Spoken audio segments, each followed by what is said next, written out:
Yan na po. Nakalive na tayo. Salto po po muna.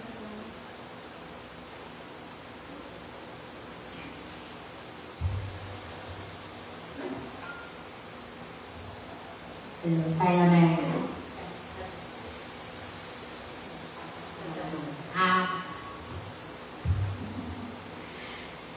Tinubuksan ang ating songbook sa page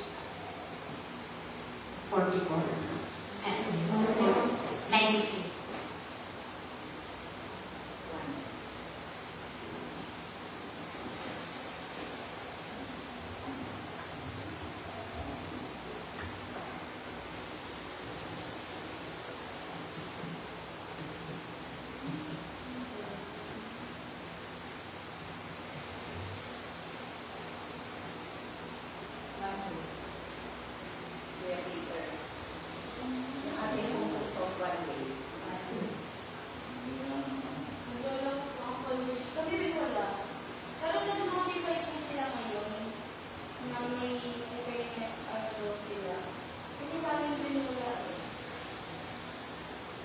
Ang nanay, tapos buhay 24/7.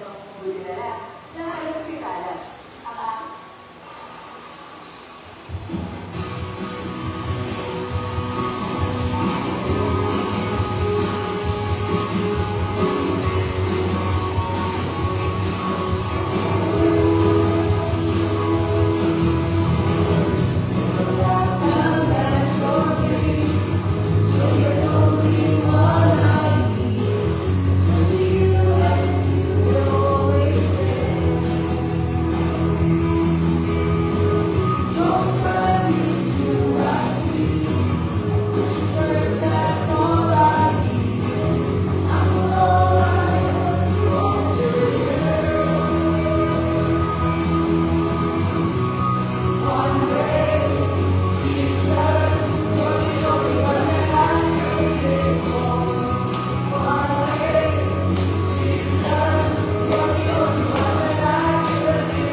Kaya kayo na lang. Kayong Diyos, maraming salamat sa pagdating ko Panginoon na nandito kami na dito upang mag-aral sa inyong mga salita Panginoon. Salamat sa Panginoon ang bawat isa ng Panginoon. Bumagyahe ka lang, papunta ito Panginoon, dahil po sila Panginoon upang kamo natin sila.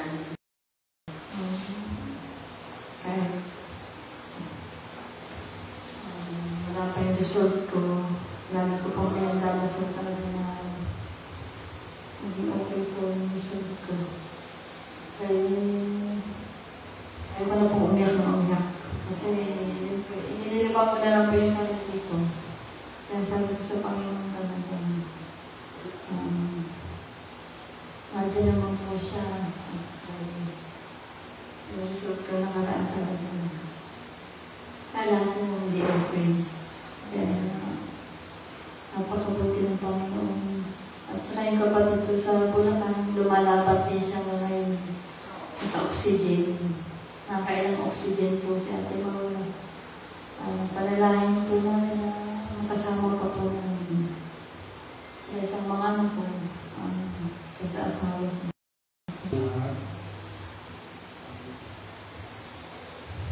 Salamat ako kay Lord sa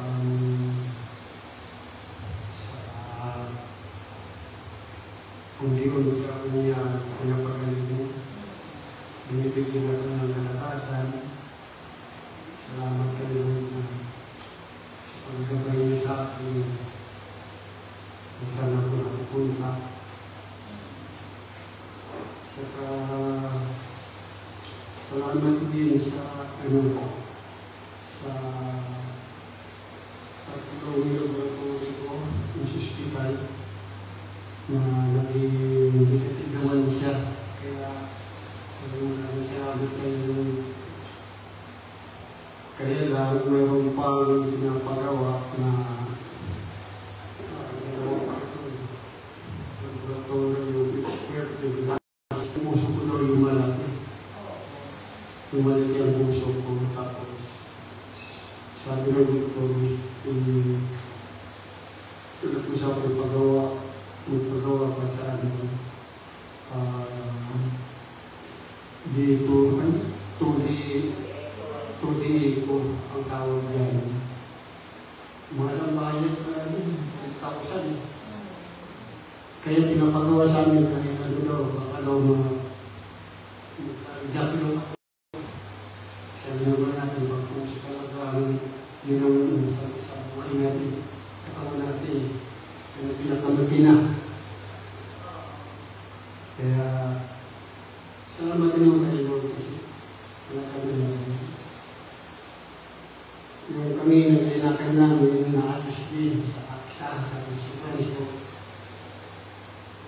Ginawa kami misis. Kaya yun, asikaso na rin, sabi yung CDO, Enero. Hintay nila ng mga 5 days. Kasi nung una nga ano talaga sa amin Friday yan. mali talaga yung bibigay na sa amin yung buwan. Maliit lang lang yung tawag ko. Kung paano lang yung ito namin. Medyo magaling-galing ka na ngayon.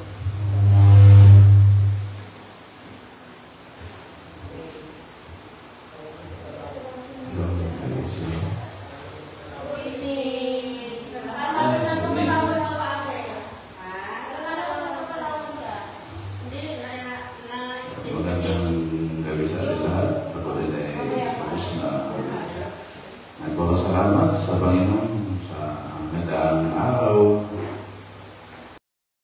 Ako ay nagpapasalamat at hindi na naulit yung nag-label pa ako eh. Kaya Tanong ko lang na Yaya ay sabi ng kagawa, o ating, kung alis ka, kung sumar pa doon ang kikitain mo 6,000, mali alis ka lang, pero sa sunod di ka na magkakuha, i-iris ka na. Ay, sabi ko, ay kung gano'n, extend ko lang, kaso lang nag-additional ako sa tingin.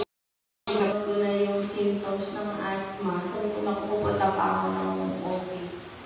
Sabi ko, ikaw na bahala, Lord, talagang yung kalakasan, tsaka yung ligtas na pag-uwi nila mama, nandito na sila mama. Eh ngayon naman din, talagang nag-aayos kami, as in, sabi ko nga pagtapos sa church, sa bahay naman. Kasi by June, isama niyo po kami sa panalangin, kasi by June 1, ay June 2, ay talagang totally, meron na po kami nahanap na truck. Lahat ng nag-iwan na gamit, so dadali na sa Laguna kasi may uupa na. Talagang pinag-pray namin yun kasi parang ang dami namin nakausap, parang may mga hadlang. Sabi namin na kung itong lilipat ay siya talaga binigay ni Lord, mag-aantay ko kay mama.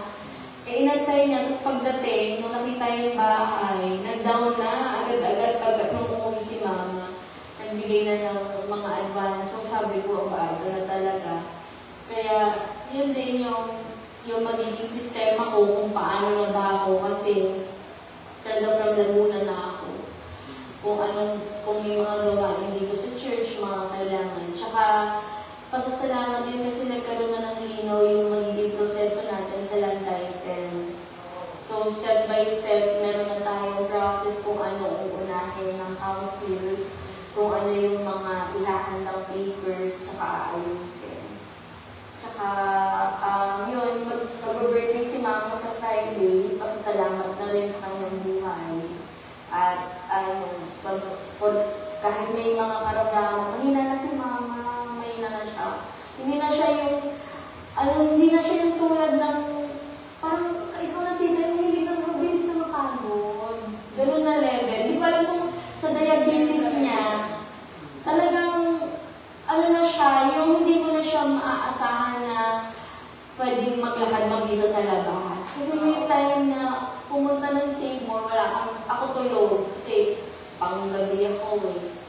Tulog ako, siya papunta ng Seymour, nahilo. Buti na lang kilala siya sa lugar namin. Umupo siya kayo, kung ka lang aalis mag-isa, mamaya, mapano ka pa dyan. So, 58 lang si mama, pero siguro sa diabetes niya tsaka higher. Iba po talaga siya yung niya na ngayon. Tsaka yung tuhod niya, lagi niyang iniinda. So, yun, pasasalamat at mga biyaya din na binibigay sa amin. Hindi naman yung pinapabayaan ng Panginoon. Tsaka kanina, na ulit ako, balik ko kanina sa doktor eh. Ayan, pa ako kanina, mga laboratory. At ayos na, may tusok na naman. So, bukas ko malalaman lahat. Pero may additional tusok ako bukas sa Makati naman. Kasi sa thalassemia ko. So, sabi ko nga, kailangan maayos ko na siya bago kami makapunta ng Laguna. So, yun, sama niyo po kami kasi First time ko ma-experience magbalot-balot ng gamit. Ang hirap pala. Hindi pa na maglipat. Sabi ko, hindi nyo kasi na-experience eh. Yan. Na-experience yung mag-i-segregate mo lahat. So, yun, pasasalamat po at sa kabutihan niya sa ating lahat. Okay. Ako naman po, pasalamat ako sa Panginoon dahil sa pag-iingat niya sa atin araw-araw. Nakaka-uwi ng maayos ang mag-ama ko. Yun lang naman kasi si Chacha, nakamotor yan lagi pag papasok, mag-uuwi ng bahay. Nakaangkas siya. Si Papa naman ganun din, nakamotorsiklo din, may tricycle. Kaya nagpapasalamat ako pagka nakakarating sila ng maayos sa bahay. Malaking bagay po yun. And of course, thank you Lord dahil medyo ayos na rin ang council natin, nakapag-eleksyon na po tayo. Congratulations sa ating bagong chairperson at sa lahat ng mga bago nating mga council members. At sa mga CRO naman po ay kayo naman po ay magkakaroon din ng mga eleksyon. Ano? So, good luck din sa inyo po. Salamat sa Panginoon, yun lamang po. Amen. Salamat sa Panginoon sa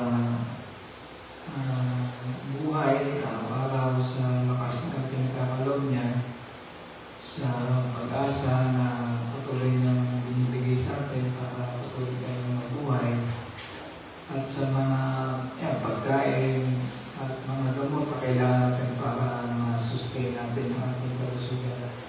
So, salamat Panginoon.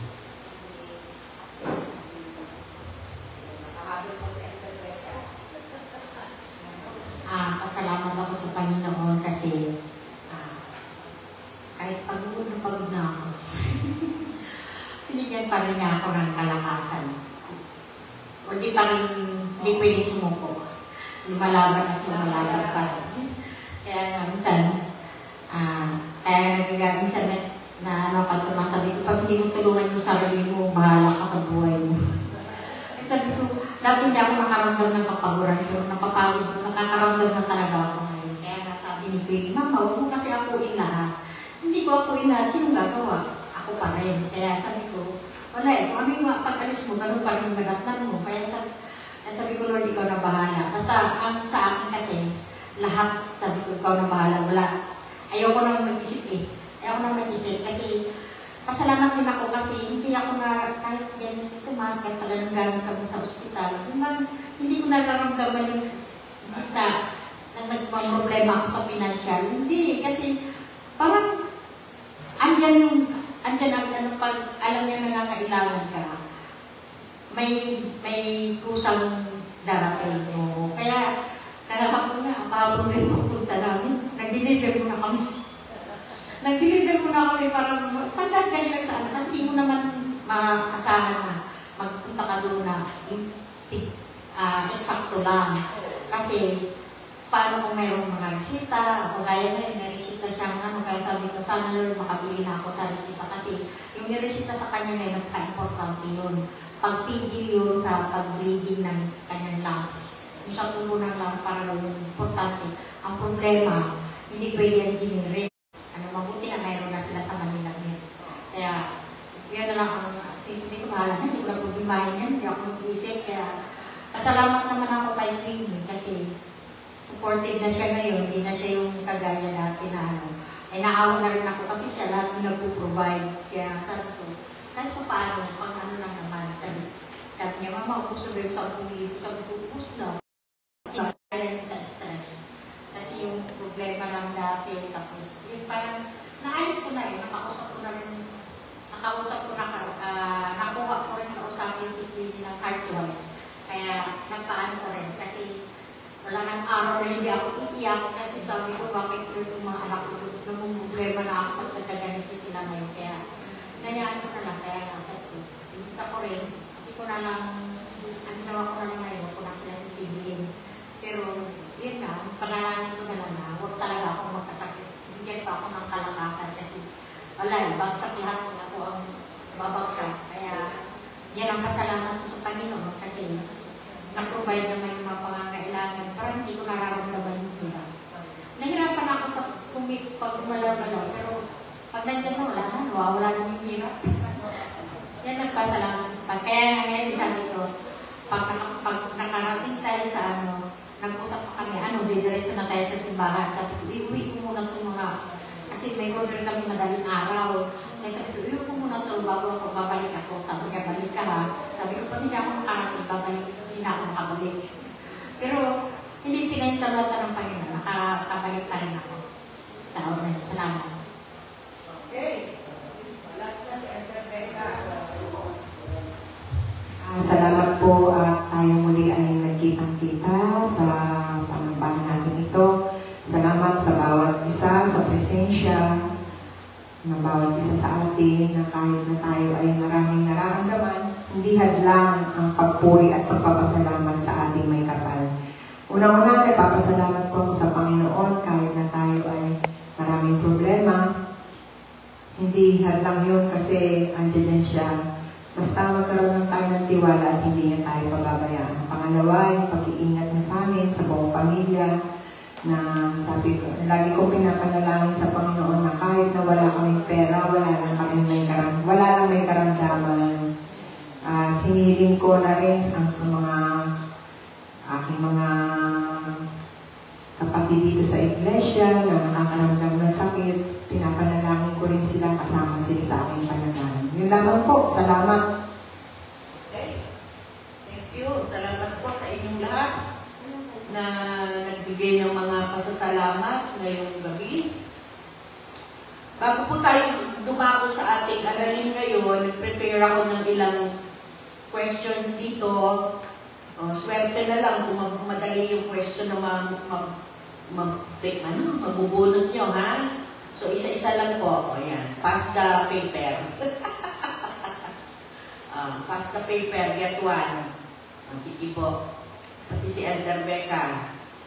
Sakto lang yan kasi 8 kayo. Tama ba? 2, 4, 6, 8. Tama. Sige po. Tingin-tingin lang po. Parang madali lang sa'yo. Atibinos Okay. Lahat meron na? Sobra pa pala isa. Kasi ate at ako.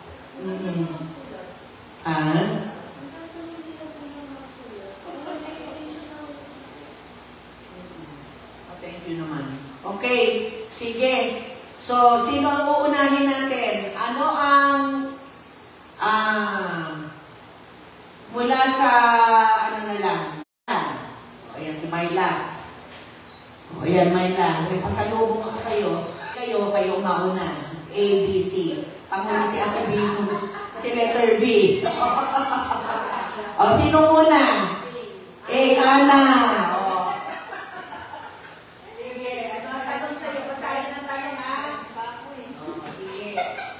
Iniisip pa siya sa kanyang A. Hindi niya matayo. Hindi mauuna sa atin. Paano kumikilos ang Espiritu ng Diyos? Sabi naman po katulad na paggabay sa amin at saka yung hinihiling mo sa kanya kahit gano'n ka tagal magtsaga ka lang sa kanyang magdasal. Ibibigay po niya. Ang pagkakaunawa mo sa isang banal na tao. Para po sa akin, yung pagkakaintindi ko rito, yung hindi na nakakagawa ng kasalanan. Unang-una, syempre, ang Panginoon Diyos, hindi siya nakagawa ng kasalanan Bagkus tayong mga tao ang nakagawa ng kasalanan. Para sa akin po, ang banal na tao, yung perfect, walang Okay, ang tanong, may banal bang tao? Hindi ko sabihin, very tricky yung tanong ko. May banal ba po bang tao? Hindi ka ba na doon sa tanong? Na parang may banal bang tao? Meron. Sino po? Hindi nga po. Gusto natin intindihin yan. Depensahan mo yung sagot mo, Ate Becca. Sige po. Unang-una, syempre, ang Panginoon. Siya nagkatawang tao eh. Di ba po? Isa siya sa banal na tao. Kasi nagkatawang tao ang Panginoon eh. Yun ang aking pagkakaunawa. Tayo mga tao makasalanan talaga. Kaya siya bumaba nito para tayo ay anin sa pagkakasala. Pero ang totoo niyan, ang Panginoon Diyos ang pinakabanal. Siya ang pinakabanal dahil nagkatawang tao siya para sa atin, para tubusin yung mga kasalanan. Pero yun lamang po. Tama ka doon, Elder Becca. Pero tayo po, meron tayong mga tinatawag na yung mga saints, di ba? Na minsan, yun ay pagkilala sa mga tao-tao bilang parangal, no? Pero ang Panginoon Diyos, nagkatawang tao siya at siya'y banal na tao. Kaya tama po yun. Meron tao talaga na banal. Okay? Next. O, sino na? Letter T. Tumas na agad. T? Wala ako. J. O, si Elder Joey. Papa. Ano ang tanong po? Para kumikilos ang Espiritu ng Diyos. Siguro itong paano kumikilos ito na magdamang ko doon sa itong tuloy-tuloy na pagkaparang ko ng sakit. Matindi, alam yun, siguro dumating sa punto na talagang malakas ang paway. Kasi yung depression yan plus anxiety. Yung feeling ka sinasaksak sa utak ko ng demonyo. Yung mas pinapalakas ko at pinakapitan natin para tayo ay patuloy na mabuhay. Kasi kung wala ang sinasabi ng ating Panginoon, tingin ko matagal na rin akong wala dito sa mundo. Kaya doon lang tayo kumakapit at yun yung Espiritu Santo at tingin ko ay siyang lumalaban para sa akin. Para patuloy na manaigang Panginoon sa atin. Kaya yun, nagpapasalamat ako sa Panginoon. Okay, salamat po. Next, J. M. Si ano na? Si ano pangalan nito? Myla. Okay, ikaw na susunod, Myla. Bakit? May kausapan? Okay, N-O-P. O, Kuya Peter. Ito bang tanong, paano mo nakakalasan ang Espiritu ng Diyos sa buhay mo? Based sa aking experience, mula nung nananalig ako sa Panginoon at nagbabasa ako ng mga Bible, ay binago niya yung dati kong magalit na mabilis magalit, maiksi ang unawa, mahirap ang pagkawat. Dahil kung napagpupulayan yung mga salita ng Diyos ay naman ko na sa akin ang Espiritu. Pagdating sa halimbawa, may nakasagutan ko sa labas. Nagalit. Bis na magalit din ako, hindi nadama lang sa tawa, kaya mahinawan na pag-uusap.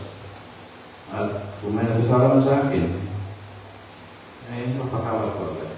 Hindi na ako nagkakaling ng galit ko sa manalo tulad ng dati. At yung madali akong makaramdam ng awa sa kapwa ko.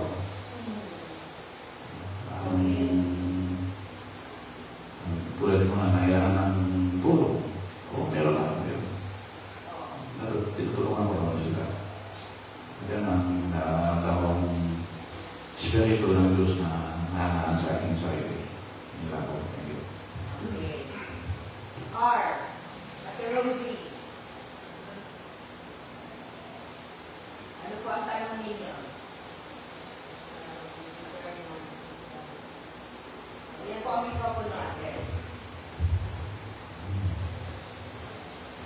magbibigay ng isang awit at verse tungkol sa Opo, sakto sa inyo yan ba? Espiritu Santo. Sa akin naman, kung nandyan sa ating buhay ang Espiritu Santo, magawa natin ang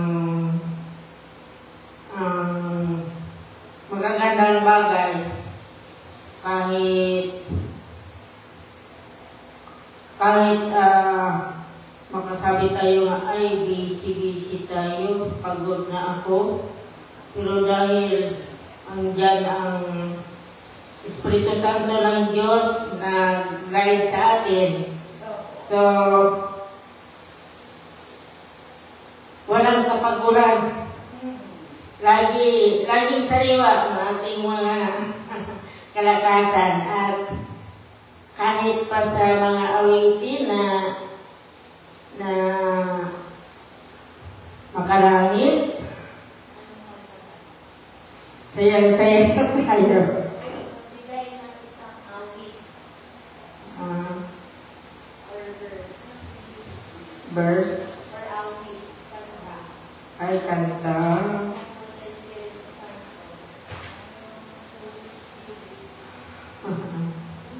In the spirit, in my shoulder, the spirit, making me alive.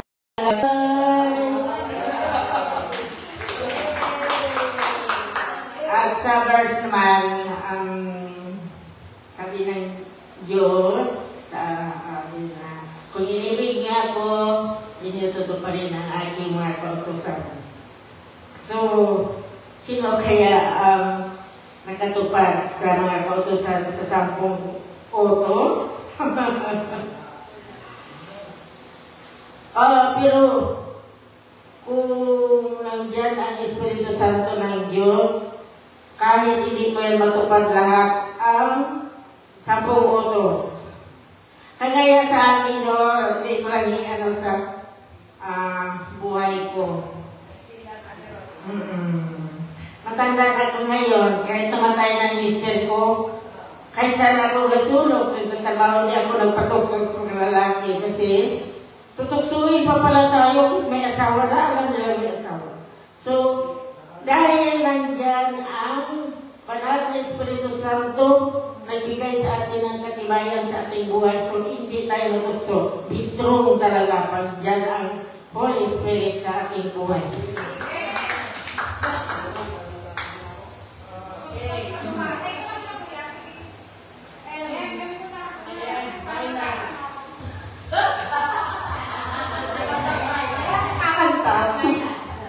Yung tanong mo sa akin, paano mo ipapaliwanag ang Diyos Ama, Anak, at Espiritu Santo?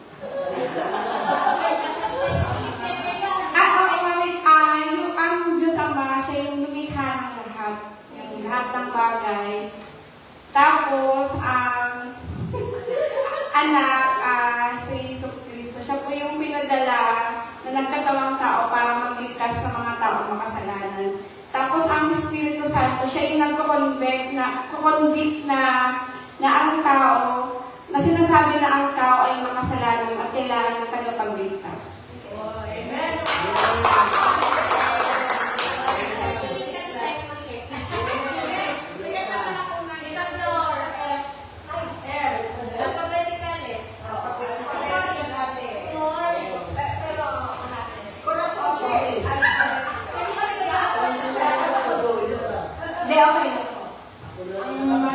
Ang ano po, paano kumikilos ang Espiritu ng Diyos sa buhay mo? Diba nga po, ang banal na Espiritu, siya po ang ating gabay, patnubay, yung talagang hindi mo maano na, yun nga po, sa lahat ng panahon ng ating buhay, siya ang ating gabay. Sa ating buhay ho, napakadami ng pagkakataon na minsan parang tayo ay nandulupay-pay, nagkakaroon tayo ng mga problema. Pero ang Panginoon, ang Espiritu ng Diyos, ang nagka-guide sa akin. Sa akin personally, nararamdaman ko po yun. Siya ang nagiging gabay ko kung ano man ang aking dapat gawin, kung ako man ay may suliranin, may karamdaman, may meron akong mga bagabag, mararamdaman naman po natin yun sa ating buhay. Yung nga sabi ko mapaliwanag dahil hindi mo nakikita, pero sa buhay ng isang mananampalataya, mararamdaman mo ang pagkilos ng Panginoon at sa aking buhay mismo, personally po. Salamat po sa Panginoon, sa kanyang banal na Espiritu na nung siya ay wala na, ito ay ipinadala niya sa kanyang mga anak. Okay. Letter T. Tomas.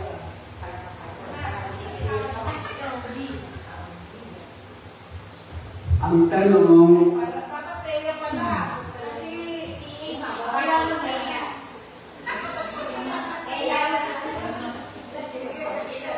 ano ang Santong Espiritu sa iyong pagkaunawa? Ang pagkaunawa ko dito sa Santong Espiritu, ito po ay sa panalangin ko na mahingin talaga yung kalma na ito na may sakit ako. Orasyon mga puro siguro ng madaling araw. Talagang doon ako natutulog ako sa upuan sa baba at hindi mag-isa. Talagang nanalangin ako ng mahingin talaga sa Diyos. Talagang pag ikaw nag-usap sa Panginoon, humihin, masisi talagang nanalangin. Talagang naramdaman mo pala na ikaw ay nilulupong ka sa Espiritu. Santong Espiritu na nilulupong pala ko na kasi tapos umiyak ako talaga. Sabi niya, sige, umiyak ka. Umiyak ka, sabi niya. Umiyak ako talaga. Ramdam ko talaga. Sa hindi lang yung isang beses lang, maraming beses na po yun. Nangyayari sa buhay ko. Talagang, yun talaga ang kapakatuang ko sa Espiritu Santo. Kumipili ko sa buhay mo pag ikaw ay ang kalamasin sa Diyos. Talagang pinipilit ko na. Kasi di ba yung remedy natin, napakita din sa akin sa iyo. Sabi ko pagkain na tumatakbo, lahat pagkain, pinadalo sa harapan ko. Habang ako lang nalangin. Sabi ko, umiyak ko talaga. Grabe pagkain ito. Pinakita sa akin nito. Yung sabihin nito. Sabi ko gano'n. Kaya yun ang pagka-unawa ko dito sa Espiritu. okay. Sige po. Next. Salamat po. Next, Teya.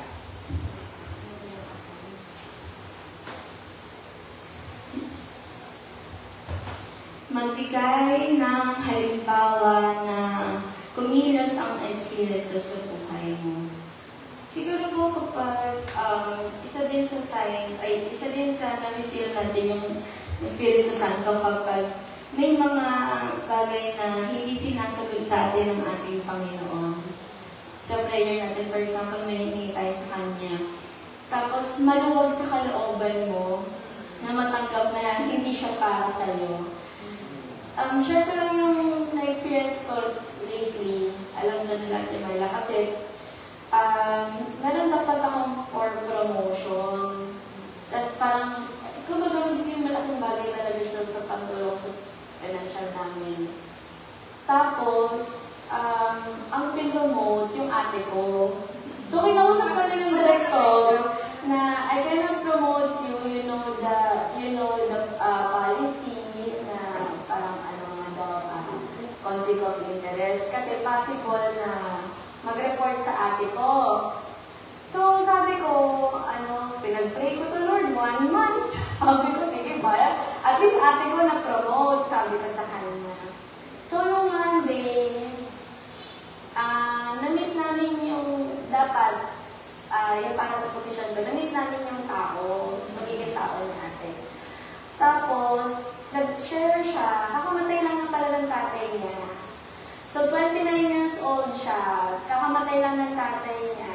And siya na yung magiging provider ng 3 kapatid niya na nag-aaral pa.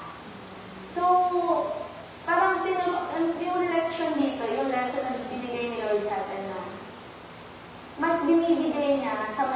pangangailangan muna.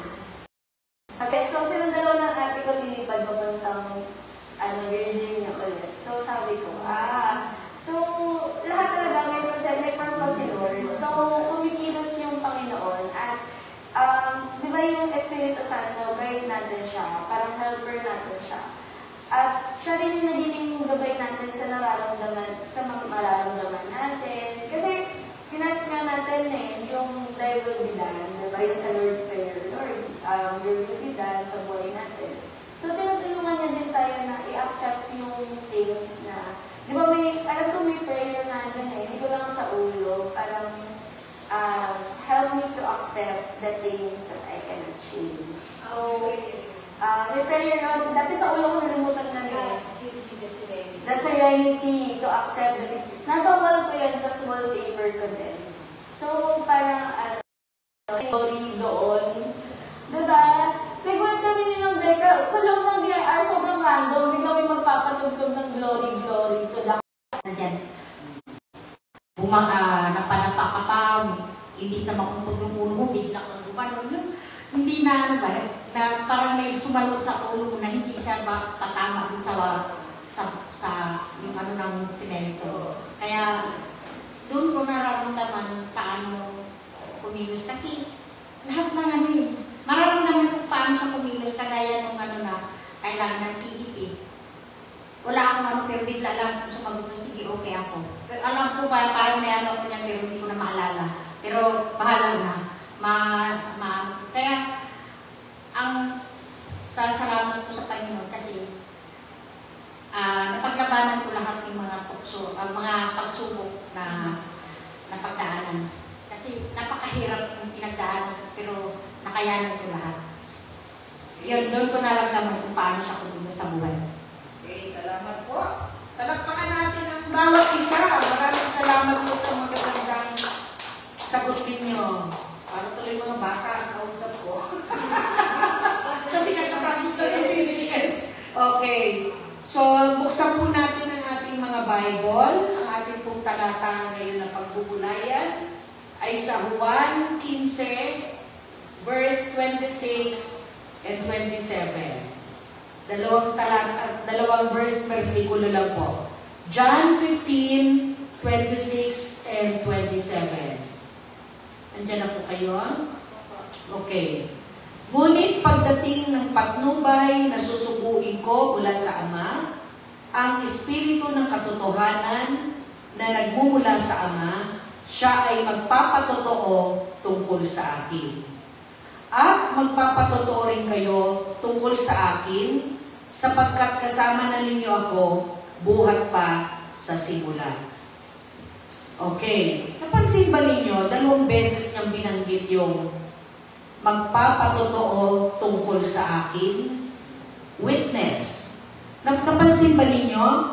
Ngunit, pagdating ng patnubay, na susuguin ko mula sa Ama, ang Espiritu ng katotohanan na nagmumula sa Ama, siya ay magpapatotoo tungkol sa akin. Sumunod na naman. At magpapatotoo rin kayo tungkol sa akin, sapagkat kasama na ninyo ako buhat pa sa simula. Witness. Pag mayroong mga krimen at may mga kung ano man dyan, sa isang kaso, importante ang witness. Siya yung saksi na nakakita ng mga pangyayari. Kaya nga tayo may tinatawag pang star witness Diba? Kanino bang kaso yun? May star witness kay Jessica Alfaro. Yan. Pag star witness ka, malaki ang role mo dun sa kaso. Ibig sabihin, matindi yung nasaksihan mong pangyayari na very valid yung karanasan mo na nakita mo. Tayo po, bilang mga Kristiyano, lahat tayo ay witnesses of God. Tayo ay saksi. Nakita na ba natin si Jesus? Hindi pa. Kasi may magtatanong sa iyo, paano mo mailan na patunayan na ang Diyos ay buhay? Hindi mo pa naman nakikita. Nararamdaman. Naramdaman mo sa iyong buhay at perosi ang kabutihan ng Panginoon. Di po ba? Lagi natin yung pag tayo pinapagaling sa mga sakit natin, ibinibigay yung pangangailangan natin, walang-wala na tayong pera. Nililigtas tayo sa mga aksidente. Napakalaking bagay. Yun yung patotoo, witness ng kabutihan ng Panginoon sa atin. Okay, ngayon, sabi ko kanina, doon sa group chat, no? Ang Holy Spirit po ay banal, no? Siya ay banal. At yung kanina kay Ate Elder Becca na divine person, yung banal na tao, sabi ko dito, siya ay gumagawa, ano yung rational things? Mga, rational things. Okay? Sinabing rational, siyempre yung pinag-iisipan. Usually yan, kombinasyon yan ng ano yung nakikita sa katotohanan at ano yung faith. Yung faith, nag-aano yan sa katotohanan at sa faith. Para maging totoo, hindi blurred. Okay. Ang rational. Parang konkreto pong desisyon na alam mo na ito yung eksaktong dapat mo nangyari o mangyayari. Pag rational, yung utak mo, ginagamit mo talaga, hindi yung emosyon. Yung buo, kasi kaya nga pag emotional ka, Anet Myla, hindi ka dapat nagdidesisyon, lalo na kung galit ka. Diba? Pinapalipas mo muna yan. O kaya minsan magulo ang isip mo. Hindi muna ako makakapag-desisyon ngayon, kapatid. Kasi magulo pa ang isip ko. Walang rasyonal. Walang, yung mga nabanggit, no? Ngayon, sabi po dito, a divine person who does personal and rational things like speaking. Pag ikaw ay maayos sa utak mo, lumalabas sa bibig mo. Di ba? Kaya sinasabi natin minsan, huwag mo nga akong kausapin. Kasi minsan baka iba ang masabi ko. Sa galit mo. Sa speaking. Okay, ano pa? Thinking. Pag tayo ay nag-iisip, minsan sasabihin natin, ay, hindi ko magana yung utak ko ngayon. Bakit kaya? Parang puro emosyon yung gumagana. No? Galit ako eh. O kaya, marami ang problema ngayon. Huwag muna, hindi ako makakapag-isip. Kaya mga kapatid, hinahayaan natin minsan tayo bilang tao na makahinga, maka-breathe. O yung iba gagawin, lalabas. O, pahinga muna tayo. Kaya nga meron kayo, sa mga nagtatrabaho, may 15 days vacation leave. O, diba? Para hindi puro trabaho. O, ang ating mga manggagawa, meron din silang sabbatical leave. Para naman hindi din na-pressure din sa gawain sa mga simbahan. Diba? Na-burn out. Tama kayo, Elder Flory. Okay. Tayong ordinaryong Kristiyano. Ang mga nanay, meron pa tayo mag-usap kasi baka tayong dalawa ay magbangayan. In other words, it affects our feelings, no? And acting. Yun na. Ibig sabihin, hindi na lang sa salita mo, nakikita na sa mukha mo, nakikita na sa galaw mo, sa pagkilos mo. At hindi tayo ligtas doon bilang mga Kristiyano. Hindi tayo ligtas doon. There was a time na nag-destino po kami, o ang tatay ko, sa Andagan, Quezon. No? Maliit lang din siyang church, Quezon, province. At doon po sa church na yon, meron kaming isang member, na hindi ko nabanggitin, pero siya ay merong gift of speaking in tongues. First time kong bata pa ako nung high school lang ako noon eh. Third. Bahay na makakaroy. Sabi nga doon sa dingding, tinan mo,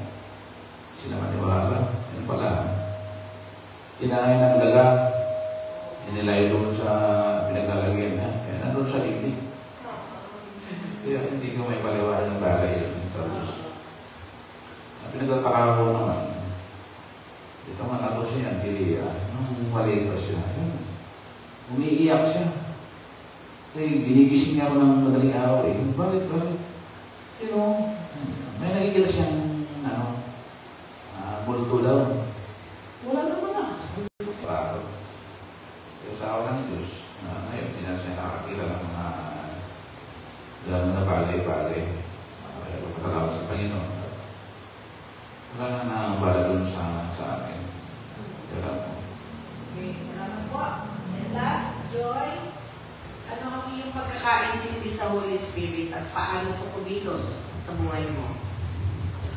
Sa akin po, ang pagkakaintindi ko po ng Holy Spirit, yung, kumbaga po, yung mga gawain ko po noon na hindi, yung sobrang hindi ko dapat gawin. Kapag may Holy Spirit po kayo, kapag may Holy Spirit po sa isang tao, ay sa akin pala, para sa akin. Kumbaga, mas narinig ako si Tito Peter na parang ang eksena, tinawagan niya ako, nairang niya yung susi, nakita kami sa church. Tapos yung alingungatan ko talaga na tumayo ako, sabi ng kapatid ko, Itaya, nandun sa apartment. Pupunta sabi ko, pupunta akong church.